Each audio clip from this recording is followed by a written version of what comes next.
ప్రపత్తి అంటే ఏమిటి? మనం వెంకటేశ్వర స్వామి సుప్రభాతంలో తరచూ వింటూ ఉండేదే.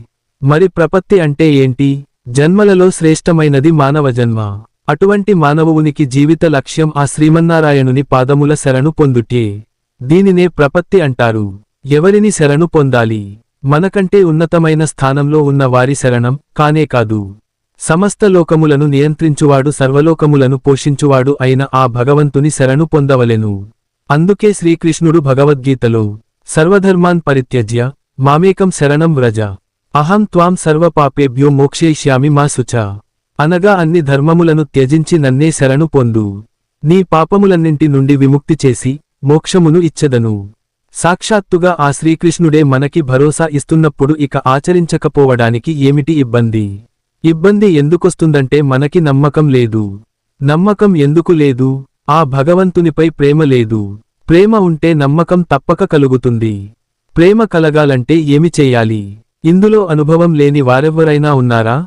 తల్లిదండ్రులను మనం ప్రేమిస్తాం. వారి మీద మనకు నమ్మకం ఉండబట్టే కదా.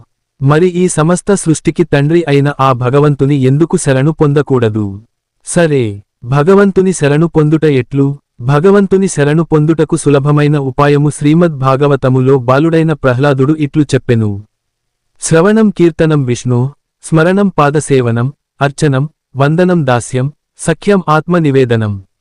నారాయణుని గురించి శ్రవణం చేయాలి, కీర్తించాలి, స్మరించాలి. స్వామి పాదములను సేవించాలి, అర్చనము చేయాలి, నమస్కరించాలి. స్వామికి దాసుడవ్వాలి, స్నేహం చేయాలి, తనను తాను సమర్పించుకోవాలి. ఇవన్నీ చేయాలంటే స్వామి మనకు కనిపించాలి కదా.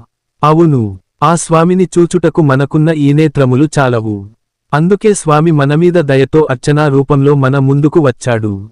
మనసా వాచా కర్మణ ఆ స్వామిని మనము సేవించవలెను.